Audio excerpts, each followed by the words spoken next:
Hola chicos, Física 92.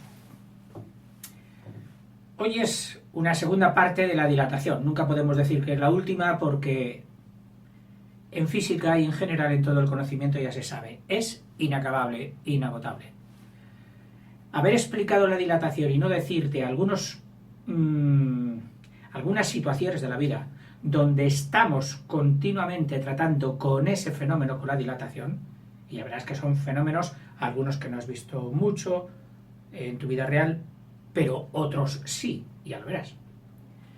Mira, yo recuerdo, por empezar con alguna batallita de abuelo, que cuando de pequeño vivía en un pueblo lo suficientemente grande como para tener pues casi todos los oficios.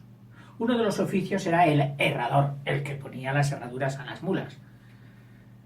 Otro era el herrero, que manejaba todos los hierros, en las forjas, hacía las herraduras.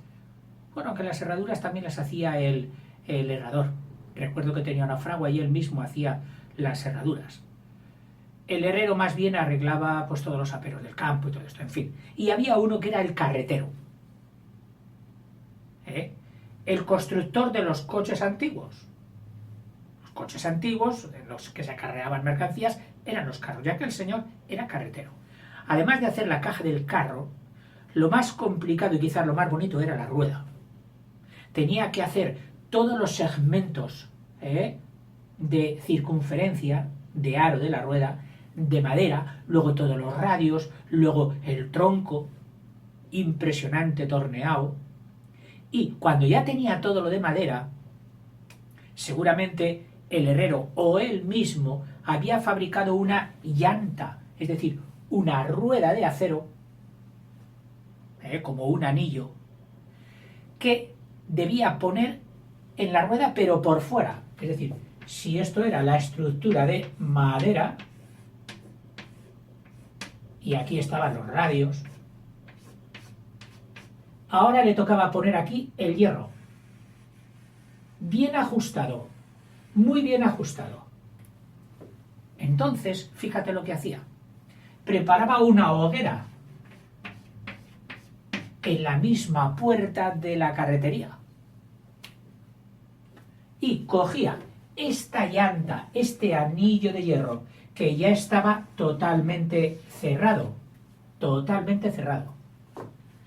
y en el que él había tenido el cuidado de hacerlo pues prácticamente de la misma anchura, es decir, con el mismo diámetro que la rueda.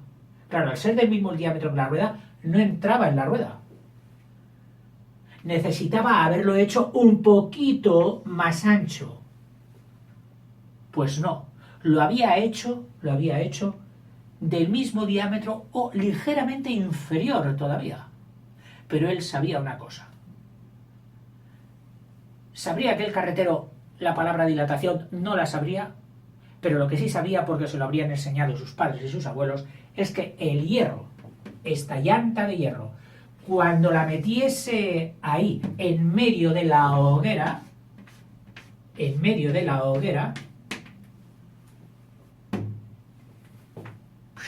ensanchaba, se hacía más grande. ¿Cuánto? No mucho, pero lo suficiente para que luego, entre varios hombres, por menos 2 o 3, cogían con tenazas este hierro caliente, lo más caliente posible, y se lo ponían a la rueda, lo ajustaban, y mira tú por dónde, entonces sí que entraba.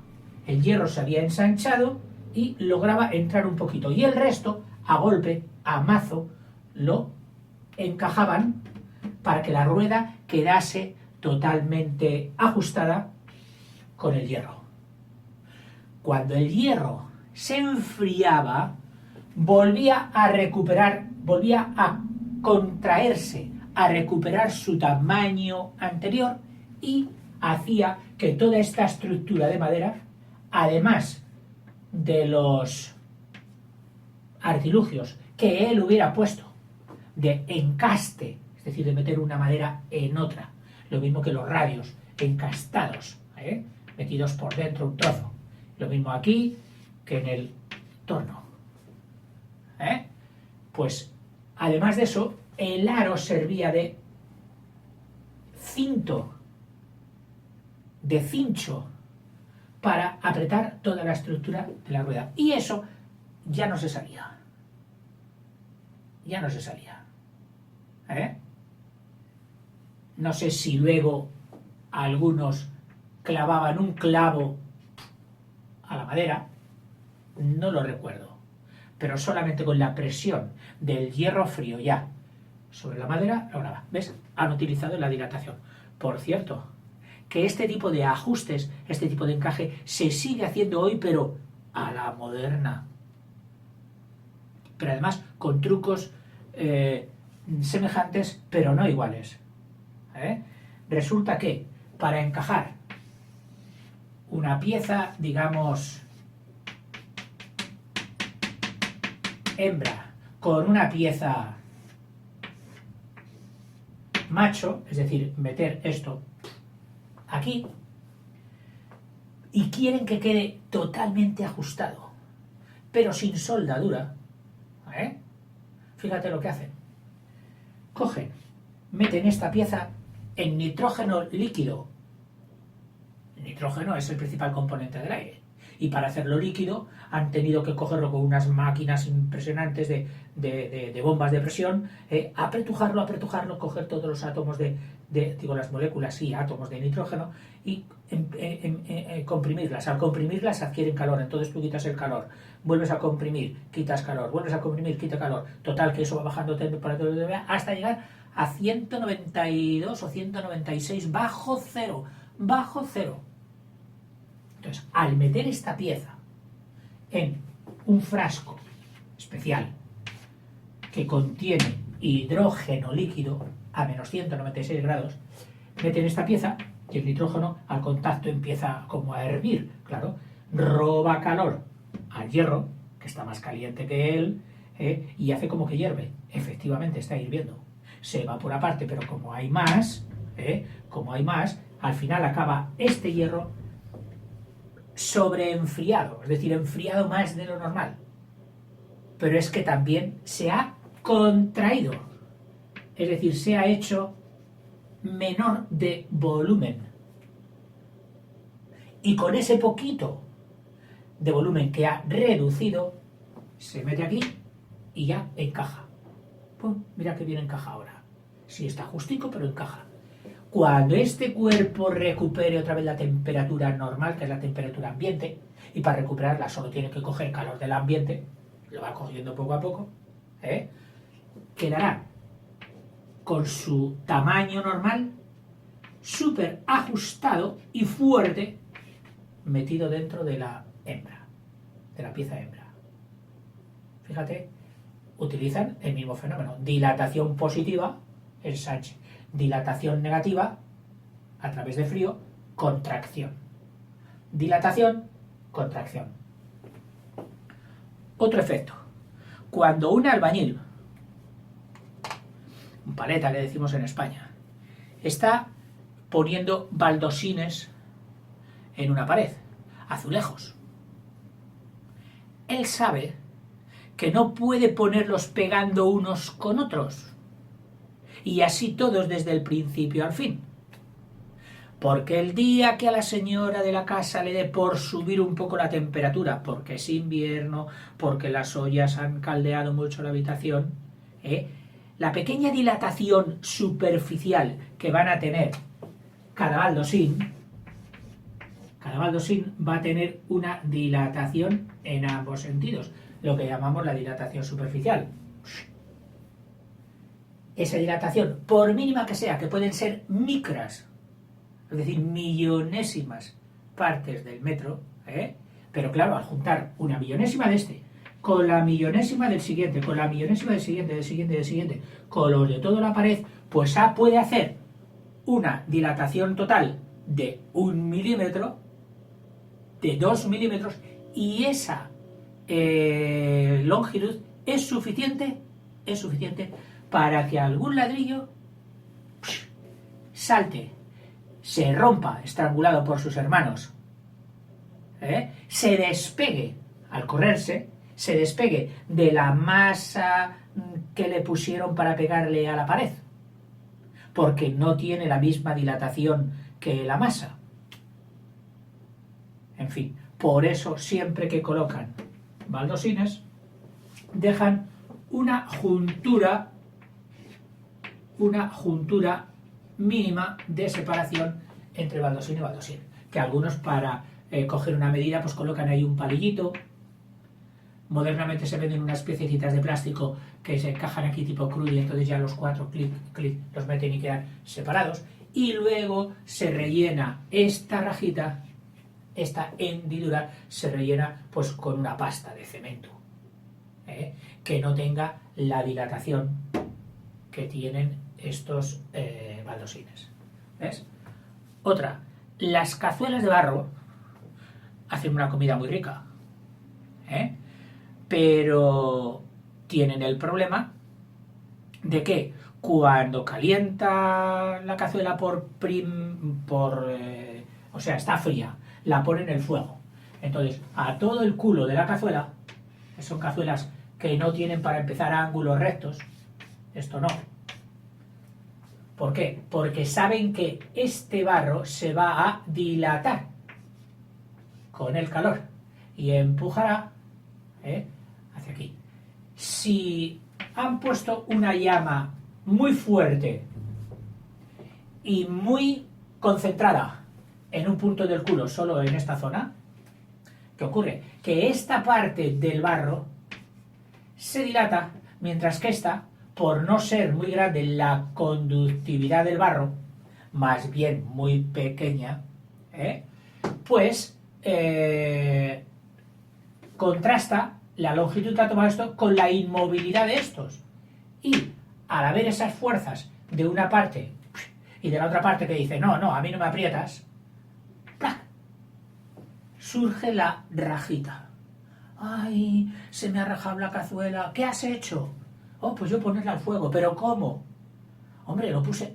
No, has de tener cuidado. Tiene que ser un fuego lento y extendido por toda la cazuela. Y para mejor, lo tienes que poner con un poquito ya del aceite o del agua con el que vayas a cocinar. Porque esta masa hará, entre la llama más extendida y esta masa, hará que se distribuya mejor la temperatura por todo y se dilate todo al mismo tiempo. Hay otro truco que han hecho. Hay cazuelas que vienen agarradas por una red de alambre. Es decir, si esto es la cazuela, pues tú verás que tienen aquí puestas unas alambres así, anudadas, unas alambres anudadas que van también formando red por el culo de la cazuela, y estas alambres, al estar prietas, tendrán seguramente un coeficiente de dilatación en total menor que el del barro, digo yo, de forma que cuando el barro quiera ensanchar y posiblemente romper la estructura de la cazuela, del barro, rajar la cazuela, el alambre, la red de alambre la está sujetando, la está manteniendo, y efectivamente sí que duran más. Yo tengo cazuelas de barro y las que tienen alambre duran bastante más. Y con las otras, las que no tienen, una lotería. El día que te descuidas un pelín, ¡pah!, ya está la cazuela rajada. Y cuando está rajada, pues ya se escapa el líquido, gotea, en fin, ya es inservible. Dilataciones. Otra. Antiguamente, sobre todo, cuando no había las técnicas de fabricación de vidrios, fabricación de metales, fabricación de incluso de barros, porque no creas que los barros son así. Hemos cogido barro de la montaña, lo hemos cocido y hemos hecho una cazuela. ¿Qué va? Hay unas técnicas, por cierto, algunas muy antiguísimas, pasadas de generación en generación, que consiste en coger tanto de sílice, que es la peor que hay porque es la que más se dilata dentro y es la que rompe. Pero luego hay otro cuerpo que es el talco. El talco, sí, el de los polvos talco. Pues este talco, mezclado con la arcilla, la da coherencia, la da, más que coherencia, la da adhesión interna y soporta mejor los cambios de temperatura para no rajarse con las dilataciones. Bueno, para lo que te decía, que con los vidrios pasaba igual. Antiguamente se hacía el vidrio, pues mira, muy simple, oye, vidrio, pum, un vaso, un esto, lo otro. Y cuando echábamos la leche caliente, el típico acto de desayunar en el vaso, decía la mamá, espera. Mamá, ¿qué pasa? Sí, espera, no tienes que echarlo de golpe en el vaso, que el vaso está frío y la leche muy caliente. ¿Qué puede pasar? Pues que el vaso haga chac, se rompa. Y tú decías, ¿pero cómo se rompe solo por echar agua caliente? Pues ahí está el efecto de la dilatación. Era una dilatación en el vaso, tú echabas la leche aquí y esta leche caliente empezaba calentando lógicamente la zona inferior, no la zona superior. Al calentar la zona inferior se dilataba y al no aguantar la fuerza de dilatación, de ensanchamiento, el resto del vaso, pues clic, cascaba. Y lo vimos, se te podía romper por aquí, que por aquí, que por aquí, etc. Y recuerdo que mi madre decía, no, pon una cucharita, y luego ya échalo y con cuidado, no muy deprisa, poco a poco. Y entonces, entre el calor que robaba la cucharita, digo yo, más la prudencia de echarlo poquito a poco, ya lográbamos echar la leche y que el vaso no hubiera roto. Una vez que el vaso estaba lleno ya difícilmente se rompía, porque ya había cogido todo el calor uniforme del vaso y ya estaba dilatado. Otra cosa que han aprovechado precisamente algunos y que yo no he conseguido, lo confieso. Las botellas de cava son unas botellas muy bonitas. Bueno, tienen esta forma o tienen otra, pero son unas botellas muy bonitas. Ahí está el famoso cava con su tapón choc. Cava, vino espumoso, elaborado aquí en España, en Francia lo llaman champán, etc. Estas botellas son muy bonitas. Y hay gente que logra cortarles la zona inferior, el culo. Y entonces se quedan totalmente sin culo, se quedan pues que puedes meter por aquí una bombilla, y con el verde de la botella, tanto puesta así de pie como puesta al revés, tipo antorcha, pues hacen unas lámparas muy curiosas. Aquí estaría metida la bombilla, por aquí podemos meter el cable, pero claro, hay que romper el culo. Y para romper el culo es difícil, porque es un vidrio muy grueso, sobre todo en la parte inferior, muy grueso, y además está metido así, hundido un poquito, para que las bodegas, al acomodarlas, puedan acomodar una botella con la otra, y así sucesivamente, y que no tengan un movimiento lateral. Bueno, pues para romper este trozo de culo he leído de todo. Una de las cosas que he leído consistía en poner aquí unas vueltas de hilo de algodón, empaparlas de alcohol, luego encender, provocar llamas aquí, para que calentaran exclusivamente esta parte que contornea la botella, y cuando estuviera caliente, si es que no se hubiera roto ya por efecto de dilatación diferente entre el resto de la botella y esta parte, meterlo rápidamente en agua fría y al cambio brusco de la temperatura, ¡clac! Dicen que tendría que partirse esto por aquí, de una forma bastante regular, y ya estabas, ya habías conseguido lo que querías. Lo he probado varias veces, no lo he conseguido. Bien. En el suelo a veces se pinta con pinturas. Y hay unas pinturas muy resistentes, muy duras, de unos materiales que se llaman epoxi. El epoxi. El epoxi es una sustancia moderna tipo plástico, pero que adquiere unas durezas impresionantes. Tienen muchísimos usos en la industria. porque con su dureza se pueden hacer cosas realmente importantes. Una de ellas es hacer pinturas. Son pinturas de dos componentes, es decir, hay un bote grande, con la pintura blanca, por ejemplo, porque vamos a pintar un paso de cebra, y hay otro botecito pequeño con unos polvitos, que es lo que se llama el catalizador. El catalizador son sustancias que sirven para que algunas reacciones químicas se inicien, empiecen y se desarrollen hasta el final. Eso es un catalizador. Si no echas catalizador, la reacción no empieza. Es decir, es como el empujón mínimo que hay que dar a un saltador para que se tire del trampolín y luego ya cae hasta abajo. Tú solo has tenido que dar el golpecito. Ese golpecito inicial es el que da el catalizador. Bueno, pues estas pinturas, si echas mucho catalizador y reacciona demasiado rápidamente, ¿qué ocurre? Que la pintura que se queda pues sobre el asfalto queda muy dura, y cuando vienen los cambios de temperatura, el sol, calor, esta sustancia, el epoxi frío, lógicamente se dilata.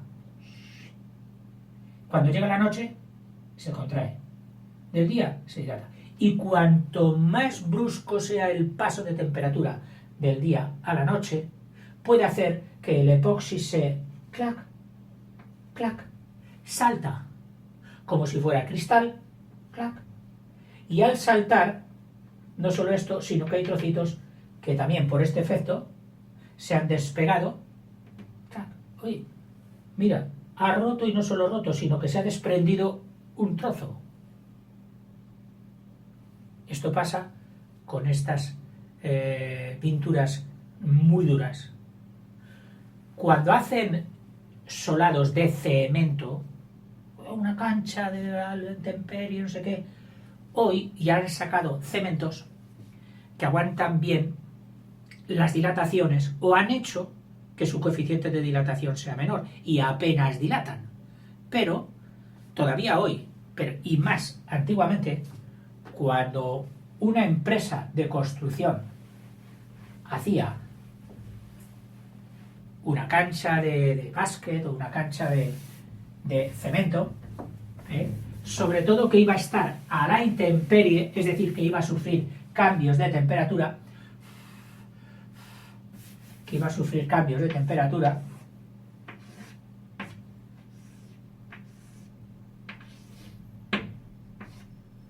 en fin, pues toda esta masa de cemento, claro, con el frío se contrae, con el calor se expande, se contrae, se expande. Acababan apareciendo grietas. Toda esta superficie se contraía, se alargaba, se contraía, se alargaba, empezaba a rajarse. Para que eso no ocurriera, en el momento de hacerlo, hace años, se colocaban ya unas tablitas finas, pues aquí, y otras tablitas finas así, puestas de canto, de forma que quedaban separando una parte de cemento de la otra parte de cemento. Entonces ya solo dilataba esta parte, y al dilatarse, como habían dejado aquí una hendidura de madera, que algunos quitaban la madera y rellenaban el hueco con brea, con alquitrán. Porque el alquitrán en invierno se pone duro y así no entra la broza ni la porquería. Y en verano el alquitrán, metido aquí, se dilataba, hinchaba y sobresalía, tanto que a veces según el calor se derritía y salía por aquí algún pegotón de alquitrán. Pero bueno, ya sabían que entonces era eso así. Luego vinieron los cementos menos dilatables, y en vez de meter, pues no sé, una hendidura o dejar una junta de 1 centímetro o de 1,5 centímetros, ya solo dejaban pues 3 milímetros, 4 milímetros. Y la maderita, pues algunos ya la dejaban incluso puesta ahí. Luego se iba pudriendo, pero de momento servía para que la porquería no entrase. Y luego, más tarde, se fueron mejorando los cementos y el paleta o el constructor dijo: echadlo todo fijo. Oiga, que luego la dilatación lo va a romper. Tú tranquilo, échalo todo. Y cuando ya estaba endurecida toda la cancha, cogían una máquina serradora con una sierra especial de disco con dientes, y la metían así. Todo esto, claro, cuando se hace tiene que ir regado con mucha agua para que el hierro no se caliente y se estropee. Todos estos cortes de materiales duros van acompañados de refrigeradores, con agua, o si es para hierro, con otro componente que tiene un pelín de grasa, agua con grasa, que llaman taladrina, etc. Y entonces dejaban cortado el cemento con una rajita muy fina, la anchura de los dientes, muy fina, y otro corte por aquí, y otro corte por aquí, y otro corte por donde fuera. Pero lo hacía ya a posteriori, que significa después de, posterior, a posteriori, después de hecha la cancha. ¿Para qué? Para que la dilatación no cuartease, no rompiese todo el cemento que habían echado. Hoy también, lógicamente, para aguantar el cuarteado, que así se llama, el cuarteado, que se cuartea en trozos, se ponen redes interiores. Antes de echar el cemento, ponen redes de hierros, es decir, varilla de hierro entrelazada formando una red, de forma que el hormigón queda metido ahí entre las varillas, y cuando el hormigón quiera, el hierro le dirá: vale, puedes ensancharte un poquito, pero yo no te voy a dejar mucho, porque con esta red te mantendré sujeto.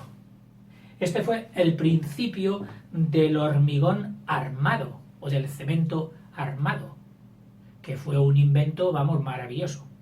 El cemento existía hace mucho, pero no lograban hacer superficies muy grandes porque la dilatación las rompía. Entonces luego descubrieron que el hierro tenía el mismo coeficiente de dilatación que el cemento. Y entre metalúrgicos y cementeros, por llamarlos así de alguna manera, hicieron tanto las mezclas de hierro como las mezclas de cemento estudiadamente para que tuvieran el mismo índice de dilatación. De forma que ahora, para hacer un edificio, una estructura, empiezan metiéndote las varillas de hierro, luego las envuelven así y echan hormigón, y sale una fabulosa columna de hormigón con hierro dentro que tiene un aguante impresionante. Hormigón armado. Y no hay peligro de que, aunque se caliente o se enfríe, esto rompa, porque se dilata y contrae al mismo ritmo el hierro y el hormigón. A veces estás en casa, y ya es una casa de construcción moderna, con ladrillos, con cemento. Tanto los ladrillos como el cemento tienen un coeficiente de dilatación. Entonces, cuando sale el sol, pues toda tu casa, por decirlo así, experimenta dilataciones mínimas, pero experimenta dilataciones. Y tú dices: uy, mira, y hace de repente la pared ¡clac! Un ruido que viene de la zona superior, viene de esto, viene del otro. Y algunos, los más miedosos, tienden a pensar que son fantasmas. Y más si esto te ocurre por la noche, porque la casa se va enfriando y en un momento determinado hace por algún sitio ¡clac! Tú dices: mamá, el fantasma. No, son las contracciones y las dilataciones que en algún momento hacen una descarga mayor, un movimiento un poquito mayor, y hacen ese ruido, ¿sabes? Como un chic. pero no hay problema. Quizás en algún sitio de la casa notes que ha salido alguna rajita, que siempre es difícil que no salga nada. Pues esto también es por efecto de las dilataciones. Aunque los constructores ya, como es una profesión muy vieja, se la saben todas y saben qué tipo de mortero, qué tipo de yeso, qué tipo de cemento tienen que poner en unas zonas y en otras para que las dilataciones queden embebidas con ese material, con ese mortero, con ese yeso. Pero vamos, pero son cosas que los arquitectos y los constructores tienen muy en cuenta. El coeficiente de dilatación del material que están empleando. Ojo, este ladrillo tiene tal coeficiente de dilatación. Y si se trata de arcilla, de cerámica, de ladrillo rojo, pues tienen también otra dilatación cuando se moja. Cuando se moja, ellos beben agua. Y al beber agua hacen un poquito el efecto esponja. Se hinchan un poquito. Es cierto que solo se hinchan de nuevos. Es decir, cuando están recién cocidos en la cerámica, en la bóvila, salen contraídos. Y la primera vez que se mojan, ensanchan. Luego la segunda vez ensancha menos, y luego dicen que llega un momento en que ya no ensanchan. Claro, el paleta que haya ido a comprar ladrillos nuevos a la cerámica, llegue y se ponga a hacer la casa ya directamente con ellos, pues corre el peligro de que luego a la primera lluvia que venga o la primera vez que se mojen bien mojados los ladrillos, pues ensanchen y le hagan resquebrajaduras en la pared, pero algunas importantes. Por eso muchos paletas dicen que para que agarre bien el cemento en ellos, pero también por este fenómeno de la dilatación les gusta tener los ladrillos en agua antes de colocarlos en la pared.